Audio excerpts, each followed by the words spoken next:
Good morning बच्चों। आज हम लोग हिंदी व्याकरण कक्षा 8 भाषा यानी आज हम लोग किसके बारे में पढ़ेंगे बेटा? भाषा के बारे में। ठीक है, आज हम लोग का सब्जेक्ट क्या रहेगा? टॉपिक भाषा रहेगा।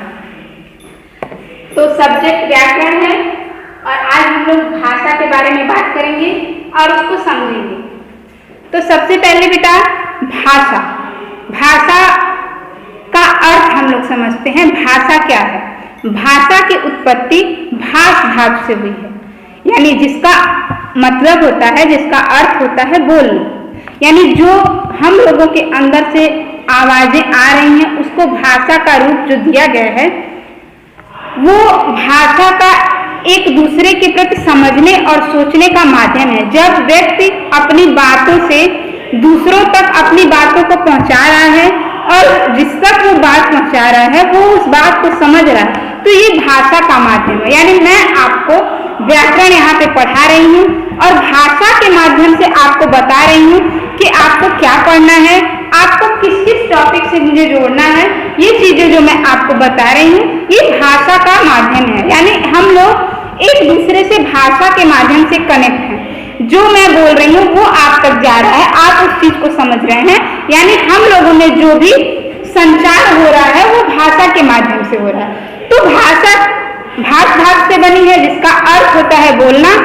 और बोलना तो मान लीजिए चिड़िया, पशु, पक्षी, जानवर भी बोलते हैं, लेकिन वो भाषा के अंतर्गत नहीं आता। क्यों नहीं आता बेटा? क्योंकि जब चिड़िया चहचहाती है तो जो ध्वनि निकलती हम उसे सुनते हैं। उसके ध्वनि निकलने में जो भाषा है तो वो क्या हम लोग समझते हैं? नहीं समझते। यानी जब मैं चुप रहूं, आपसे कुछ ना बोलूं, अगर मैं यहाँ पे खड़ी होकर चुपचाप ऐसे आपको देखूं तो आप समझ लेंगे कि मैं आपसे क्या कहना चाह रही हूँ। नहीं समझ पाएंगे बेटा। तो यही है कि जब भाषा वो साधन है जिसके माध्यम से एक व्यक्ति दूसरे तक अपनी बात पहुंचा दे और दूसरा व्यक्ति उस बात को समझ जाए, वो भाषा होती है। ठीक, यानी भाषा एक माध्यम है एक दूसरे से कनेक्ट होने का, एक दूसरे तक अपनी बात को पहुंचाने का। ठीक है बेटा, तब आज हम लोग भाषा के बारे में पढ़ रहे हैं। तो भाषा की उत्पत्ति भाष धातु से हुई है जिसका अर्थ होता है बोलना। दूसरे शब्दों में व्यक्त किए गए ध्वनि समूहों का उच्चारण करना ही भाषा है। भाषा के द्वारा ही पूर्णतः स्पष्ट रूप में भावाभिव्यक्ति संभव है, यानी आदान प्रदान शब्दों का भाषा के माध्यम से ही संभव है। एक दूसरे की भाव की अभिव्यक्ति एक दूसरे तक पहुंचाना या एक दूसरे की समस्या या जो वो कहना चाह रहा है वो समझना भावाभिव्यक्ति है। पशु पक्षी भी अनेक प्रकार की ध्वनियां निकालकर अपने मनोभाव को प्रकट करते हैं, किंतु ये भाषा के अंतर्गत नहीं आता। मैंने आपको बताया ना कि उनकी भाषा के अंतर्गत नहीं आती है। अब हम लोग भाषा की परिभाषा लिख लेते हैं। भाषा वह साधन है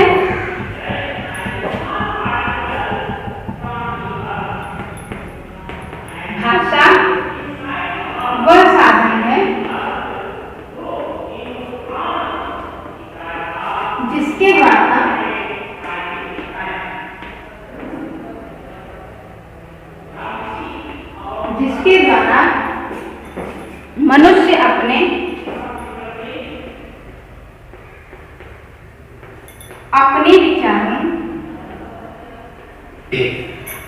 विचारों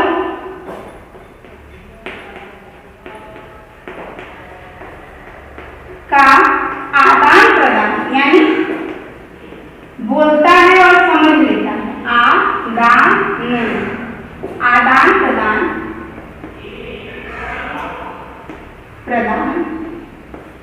करता है, वह क्या कहलाती है बेटा?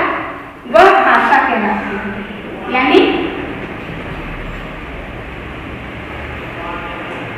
मनुष्य जब अपने भाषा के द्वारा विचारों का आदान प्रदान करता है तो वो क्या कहलाती है? भाषा कहलाती है। ठीक, यानी भाषा वह साधन है जिसके द्वारा एक व्यक्ति अपनी बात को, अपनी मनोदशा को दूसरे तक पहुंचाता है और दूसरा उस बात को समझ लेता है, वो भाषा के अंतर्गत आता है। ठीक है बेटा।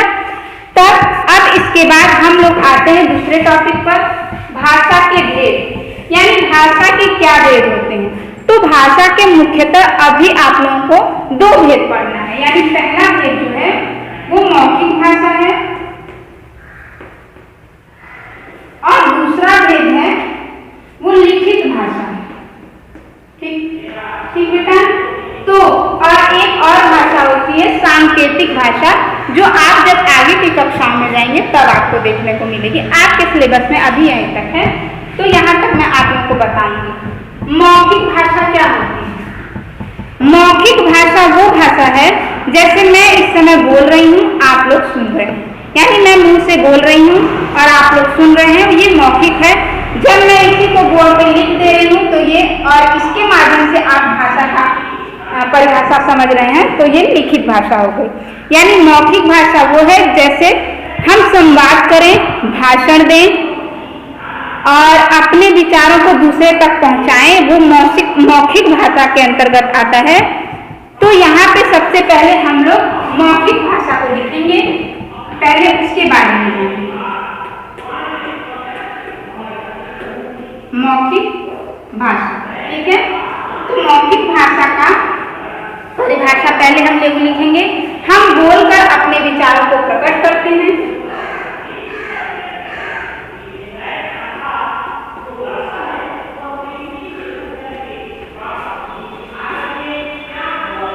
हम बोलकर अपने विचारों को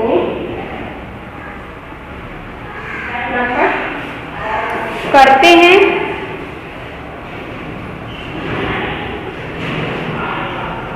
तथा दूसरे सुनकर उसे ग्रहण करते हैं, तथा दूसरे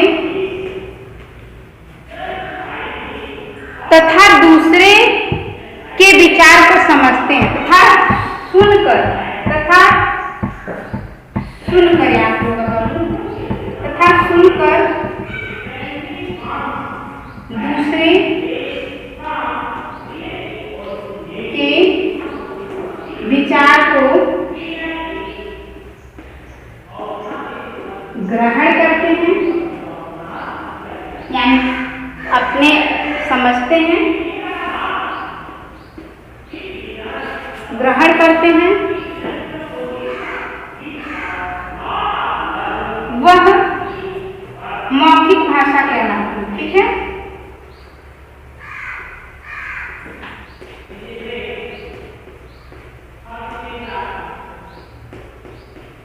ठीक है।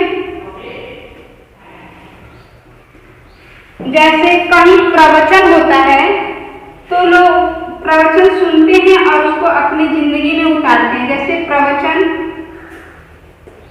या फिर कोई नेता आते हैं और भाषण देते हैं, तो वो भी मौखिक भाषा है। तो यहाँ पे आप लोगों ने समझा कि मौखिक भाषा क्या है। सबसे पहले मैंने बताया भाषा का अर्थ, उसके बाद भाषा की परिभाषा, और भाषा के भेद में हमने जाना कि भाषा के दो भेद होते हैं, एक मौखिक होता है और एक लिखित होता है। तो हमने सबसे पहले मौखिक भाषा को समझा, अब हम लोग लिखित भाषा को भी समझ लेते हैं। तो चलिए पहले मैं इसे इरेज करूँ, उसके बाद आपको बता रहे। चलिए बेटा, अब हम लिखित भाषा को देखते हैं। यहाँ पे लिखित भाषा, ठीक, मौखिक भाषा आप लोगों ने समझ लिया। अब हम लिखित भाषा के बारे में बात करते हैं। लिखित भाषा क्या होती है? लिखित भाषा जब हम अपने विचारों को लिखकर प्रकट करते हैं और दूसरे उस विचार को पढ़कर समझ लेते हैं, तो वो लिखित भाषा के अंतर्गत आता है। चलिए हम लिख लेते हैं यहाँ पे। जब हम अपने विचारों को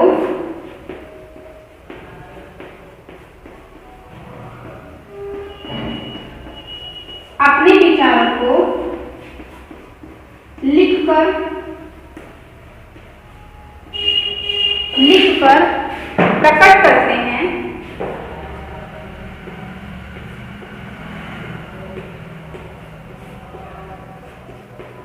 तथा दूसरे उसे पढ़कर समझ लेते हैं।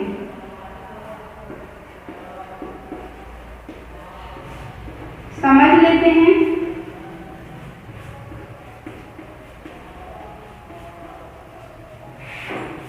वह भाषा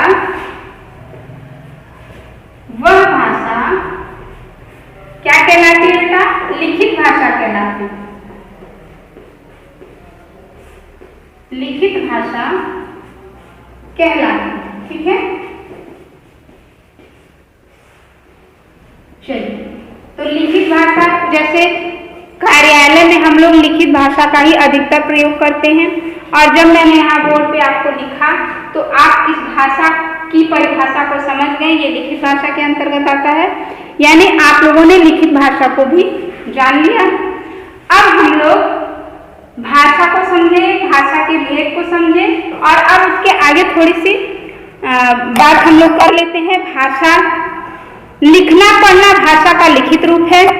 विश्व में अनेक भाषाएं बोली जाती हैं, जैसे चीनी, जर्मन, रूसी, जापानी आदि। लेकिन भारत एक बहुभाषिक देश है जहाँ पे कई भाषाओं का मिश्रण मिलता है।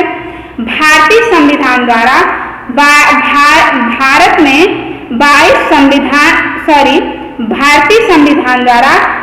भाषाओं को मान्यता दी गई।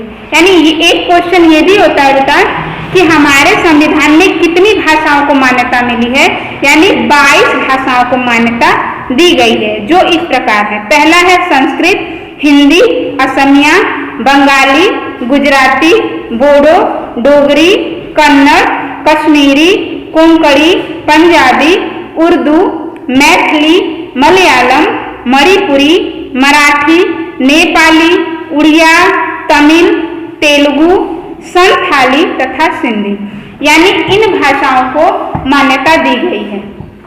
अब आते हैं हम लोग मातृभाषा। मातृभाषा क्या होती है? मातृभाषा बेटा वो होती है जो बच्चा अपने परिवार में अपने माँ बाप से सीखता है। यानी जब बच्चा पैदा होता है तो वो व्याकरण का ज्ञान लेकर पैदा नहीं होता, वो जब दुनिया में आता है तो अपने बड़ों का अनुकरण करता है, यानी बड़ों को ही देख देख के वो बोलना सीखता है, और वो व्याकरणिक रूपों से सही भाषा बोलता है। जैसे मैं खाऊंगा, मैं सोऊंगा, मैं पीऊंगा, मैं रोऊंगा, मैं हंसूंगा, तो लेकिन वो उस चीज को नहीं जान पाता कि मैं व्याकरण द्वारा जो वाक्य है उसको बोल रहा हूँ, क्योंकि वो अपने परिवार से, अपने माता पिता का अनुकरण करके सीखता है। तो मातृभाषा वो भाषा होती है जो बच्चा परिवार में रहकर अपने बड़ों से सीखता है। अब हम आते हैं राजभाषा। राजभाषा क्या होती है बेटा? राजभाषा कामकाज की भाषा होती है, राजकाज की भाषा होती है।